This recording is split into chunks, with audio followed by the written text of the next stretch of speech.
Hoje eu só vim agradecer por tudo que Deus me fez. Quem me conhece sabe o que vivi e o que passei. O tanto que ralei pra chegar até aqui. E cheguei. Lembro de vários venenos.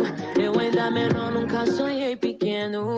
A minha coroa me criou sozinha, levantando sempre no raiar do dia. Bem cedo, sempre aprendi com ela a ser grata pelo que ainda vem. Hoje tu só vê os close, nunca vi meus corre. Mas pra quem confia em Deus, o sonho nunca morre. É pra quem é forte, é pra quem é forte. Bom dia, amigos e amigas, bom dia, senhores e senhoras. Hoje, terça-feira de carnaval, o evangelho de hoje, Marcos capítulo 8, versículos 14 ao 21. É o evangelho que nos ajuda a pensar se nós conseguimos entender os sinais de Deus.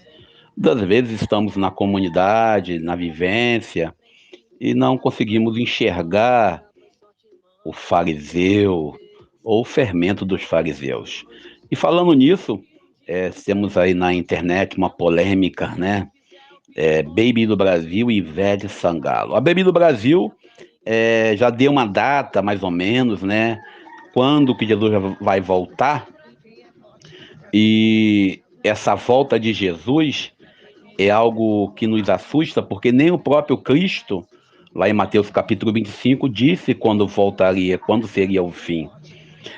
Criou-se uma teologia do arrebatamento, isso no século XIX, onde se lê o texto de Mateus 24 e 25, e lá eles meditaram e entenderam que Jesus, né, falando que um seria deixado, outro seria levado, e aí se entende que é o arrebatamento. E a gente, analisando a teologia cristã, desculpem, senhores, e quem discorda de mim tem todo o direito de colocar o comentário contrário, eu rezo, nós rezamos aos domingos, né?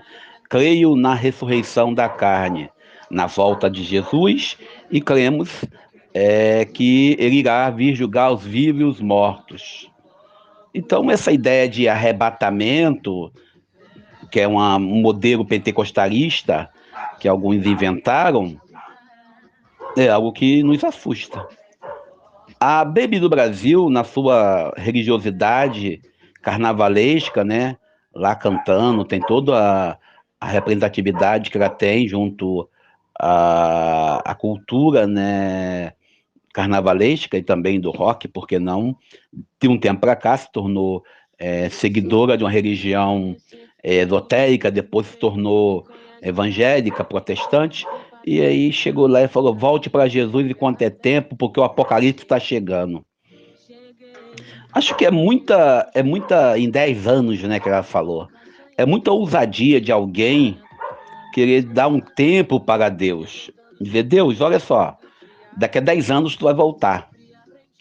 Se o próprio Cristo disse que nem ele sabe, nem os anjos do céu, somente o Pai que está no céu, quem foi eu para poder fixar uma data, um limite, que tanto tempo o Apocalipse vai acontecer? Mas é aquilo, né? É carnaval, tá explicado. Cada um na sua fantasia, na sua alegoria, na sua animação, sem desanimar, sem perder o ritmo e sem deixar de celebrar a folia.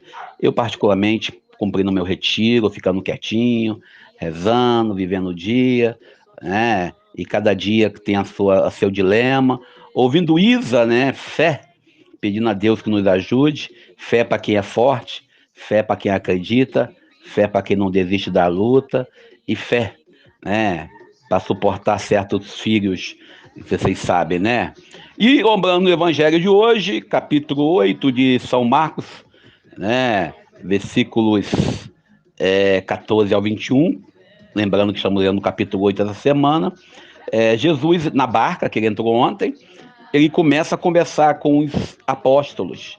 O interessante é que os apóstolos, mesmo na barca, mesmo na igreja, ficam preocupados como fazer isso, como fazer aquilo. Jesus, dando a sua catequese, dando a sua formação, eles colocam, e eles colocam isso com muita tristeza, porque o cidadão coloca aí, né, a preocupação, se tem como pagar o carro amanhã, se tem como pagar isso, pagar aquilo. Jesus só falou, olha, vocês já tiveram tudo. Quando eu multipliquei os pães lá, sobrou 12 cestos. Depois sobrou 7 cestos. Vocês não entenderam nada. E aí entra o simbolismo da realidade apostólica, né? Nós tivemos aí, né, um total de cestos sobrando aí, somando tudo, vai dando a base de 16, e 16 você soma 1 mais 2 dá 7, 7 é o número da perfeição, isso olhando de forma numerologia bíblica, e ainda olhando para o texto, de forma assim fria, vemos que Jesus está preocupado que os fariseus, os religiosos, no contexto, estavam com o coração endurecido, estavam preocupados em como manter a estrutura de poder. Parecido com alguns religiosos dos dias de hoje, que estão preocupados em arrecadar o dízimo, preocupados em fazer campanhas, preocupados em arrumar dinheiro, enquanto os apóstolos se preocupavam com os pães. E aí Jesus fala, olha, cuidado com o fermento dos fariseus.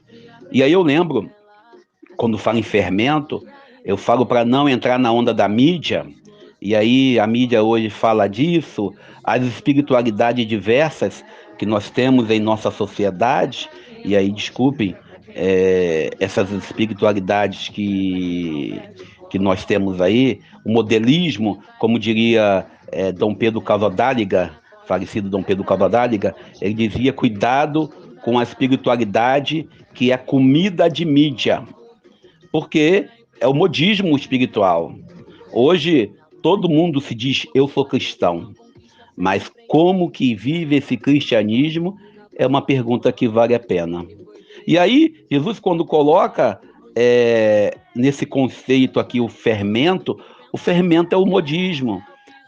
Maria vai com as outras. O fermento é você achar que aquilo que o outro faz é melhor do que aquilo que você faz. Achar que a tua igreja é uma igreja sem fogo, como eles usam a palavra. E aí você acha que a outra espiritualidade lá, do sapatinho de fogo, é mais importante.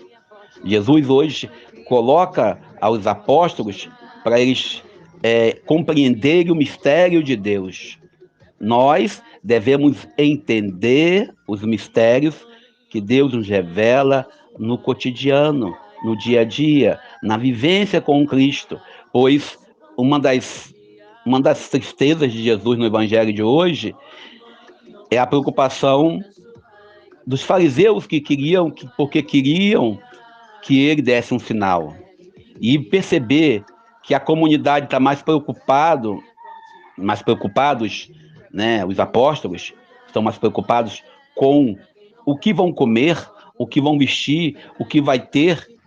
Essa espiritualidade do materialismo, essa espiritualidade do adquirir, do acumular propriedade, essa espiritualidade aonde nós vivemos às vezes em nossas igrejas, de construir salas e não pensar em construir, em edificar pessoas, essa preocupação em ter um prédio suntuoso para o culto, mas não se preocupar com projeto missionário, não se preocupar com projeto de vida, não se preocupar em levar para o outro a boa nova do reino. E aí Jesus fala do pão novamente, que o pão é símbolo de dignidade, ou seja, ele diz, olha, vocês estão comigo, não lhe vai faltar nada. Se nós estamos com Jesus, nada nos falta, nada poderá nos faltar. O Evangelho de hoje nos questiona e questiona a nossa capacidade de entender o mistério de Deus. Bem, fiquemos com Deus, nos ajude a nos encontrarmos, ajude a gente aí dando seu like, seu dislike, comentários positivo, negativo, democracia sempre. E vamos pular carnaval? E o Apocalipse não é daqui a 10 anos, não. É muita prepotência minha querer colocar uma data para o Apocalipse. Bom dia, eu sou o Daniel Nonato. Fé pra quem é forte, fé pra quem pode lutar, fé pra quem não perde foco, fé pra enfrentar fé. Proceder não tá na lida, enquanto a gente não conquista, segue em frente firme, que a nossa firma é forte. Nunca foi sorte, irmão, sempre foi Deus, sempre foi Deus. Hoje eu sonhei que um dia eu estaria onde ninguém pensou. Se ele quiser eu piso onde ninguém pisou. Humildade e sabedoria pra me guiar, e o impossível é possível pra quem acreditar. Fé pra quem é forte, fé pra quem é forte, fé pra quem não pode andar, fé pra